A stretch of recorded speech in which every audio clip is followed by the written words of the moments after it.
Hello writers, welcome back to my channel. My name is Sandra. I share writing tips, writing advice, and my creative journey. Today I want to talk about how to stop procrastinating and start writing your book. Have you ever felt so motivated to write? You're like, this is it. I'm going to write such an amazing novel, or I'm going to finish my great book and I'm going to put it out there. I'm so ready. I'm so motivated to write. I can do this. And then you come to your manuscript and you're facing your keyboards and you're like, I don't feel like writing.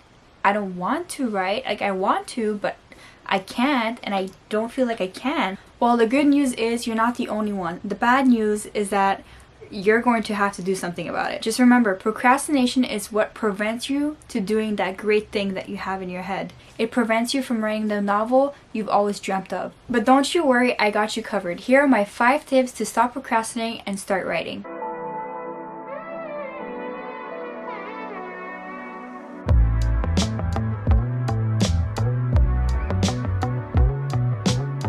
My first tip is word sprints. Word sprints literally saved my life. Well, I'm kind of exaggerating. Or am I? I don't know. But word sprints are amazing. They're an amazing tool to get you writing and to get your writing flowing.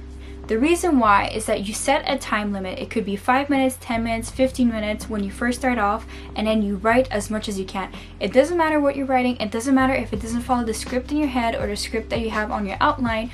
All you gotta do is write. And then through that practice, you kind of realize that that barrier that you have, that inner barrier, you can break it down every single time.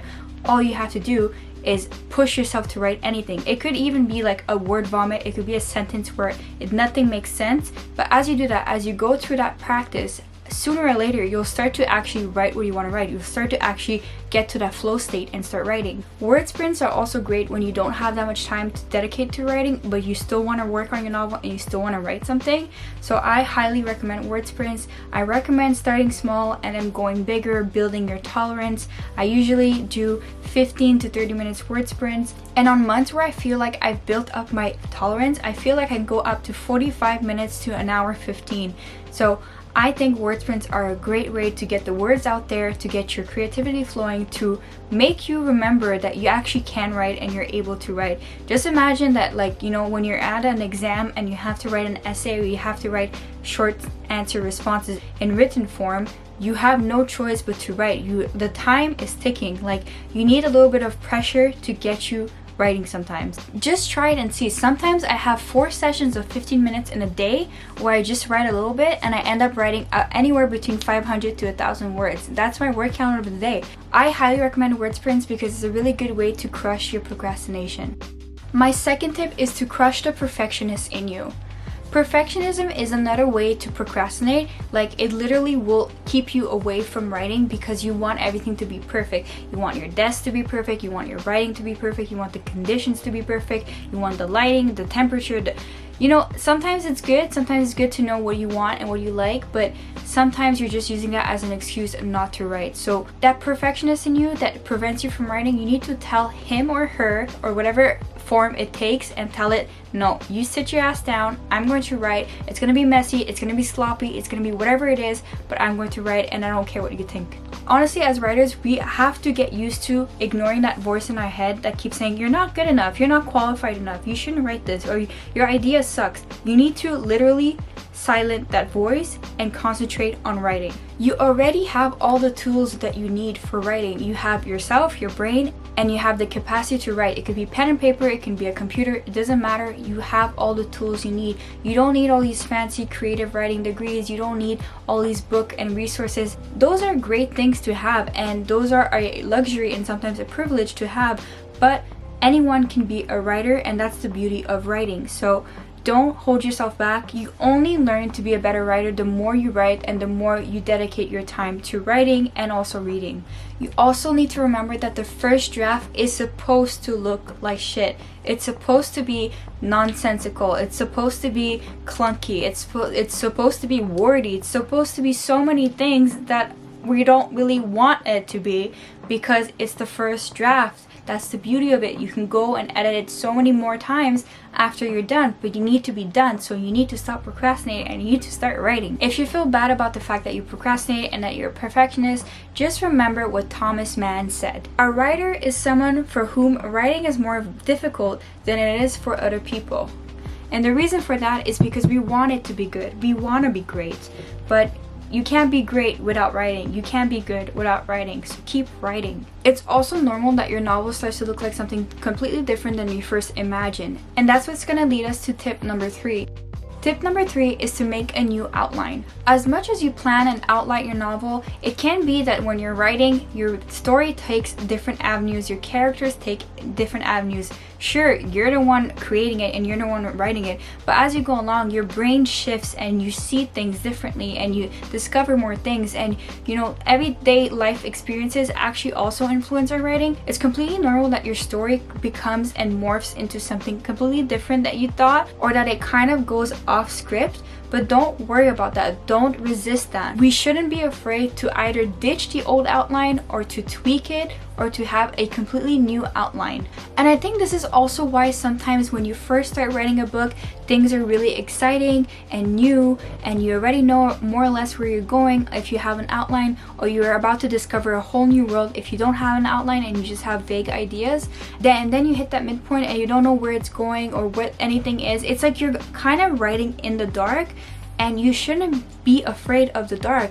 You should just keep writing through the dark until new revelations come, until you can think of new things, until you can finish the draft and actually go and work through those dark parts at the end. You don't have to stop just because it gets harder. You actually have to keep on going. My 4th tip is to remove distractions.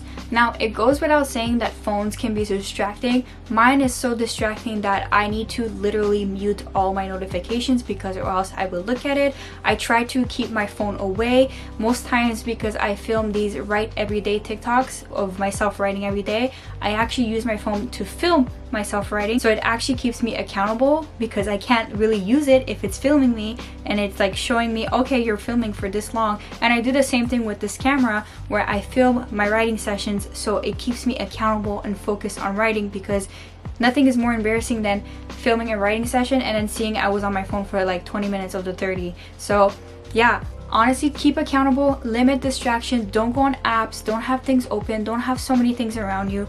Keep focused. The other thing is, when you are writing your novel and you're using Pinterest as an inspiration, all that is well and dandy, but make sure you're not going into a rabbit hole on Google or on Pinterest where you're saving things and you're looking things up and it never ends, and like 2 hours has passed and you only wrote 5 words, but you've just been researching and consuming content and going next. Honestly, what I've been doing instead is that when I need to research something in my novel that comes up, I just put brackets and I write an R, and that means research, so I can do the research afterwards. So I don't interrupt the flow state of writing. I don't interrupt myself while I'm writing, because the more you interrupt yourself, the harder it is to get back into it. And I think that's why it's good to have a playlist that you already know that you're gonna listen to and not feel so like compelled to keep on skipping songs or tracks or trying to find songs, because again, that's another distraction. Limit all distractions as much as you can, and you're gonna see it's gonna be much harder for you to procrastinate. My 5th tip is to show up almost every day. I believe that procrastination hates people that actually take the time to do the thing, instead of procrastinate. Because when you procrastinate, it's because things are too much, there's too much to do and you don't know where to start. So it's easier not to do anything and procrastinate than to do something. So when you write every day, you don't have that constant pressure of like, oh my god, I need to write 50,000 words this month because I haven't written in the last 6 months. When you write every day, you have a routine. A routine goes against procrastination. When you write every day, you know yourself, you know your habits, you know that you can do word sprints, you know that you're building your tolerance. So that's why I highly recommend writing every day, or like not skipping more than 1 and 2 days. It's the same concept of like going to the gym, right? If you skip a few days, it's fine, but if you start skipping all the time, it's gonna get harder and harder and harder, and you're gonna procrastinate and you're gonna delay and you're gonna get out of the habit again. So remember, for habit forming, you need to also have a routine, and you need to also try to do it every day or as often as you can. But I also want to mention that it's good to have rest days. Some days you really can't write, and if you can't write in your manuscript, what you can do instead, you can read. What you can do instead, you can write something else. You can write a short story on the side, or you can write a poem on the side, or you can write about your characters on the side. So you are always constantly engaging in the world, so you can finish writing about the world or the characters. authors, right? When you take yourself out for too long of periods of time, if you take yourself out too long, you're not gonna ever finish and you're always going to procrastinate. So don't be too far away, take breaks, but be mindful of your breaks. And as one of my favorite authors have said before, Margaret Atwood, a word after a word after a word is power. I hope that you found this video super helpful. I hope that you'll stop procrastinating and start writing more. Honestly, if you have any of your own tips against procrastination, please feel free to share them down below. I didn't go through all of my tips. I went to the 5 main ones that help me consistently. So feel free to share them. Feel free to even tell me what you want to see next, what you want me to talk about next, anything related to writing and the craft of writing and, you know, anything writing related. And if you like this video, like, comment, and subscribe. More writing videos are going to be coming to this channel every Wednesday and Friday, so stay tuned about that. Stay informed, stay subscribed. As always, you can find all my other links down below. I have a lot of links. I will also be releasing an ebook shortly soon about procrastination and perfectionism in writing. So if this is a topic that really interests you and if you really struggle with perfectionism and procrastination, I will have you covered. I will have an ebook up in the next few weeks to help you get through your writing. For now, don't forget to enjoy your journey to writing, and I'll see you on the next writing video. Bye! I guess you're back. Are you gonna tell me where you went? All the messages I sent with no reply.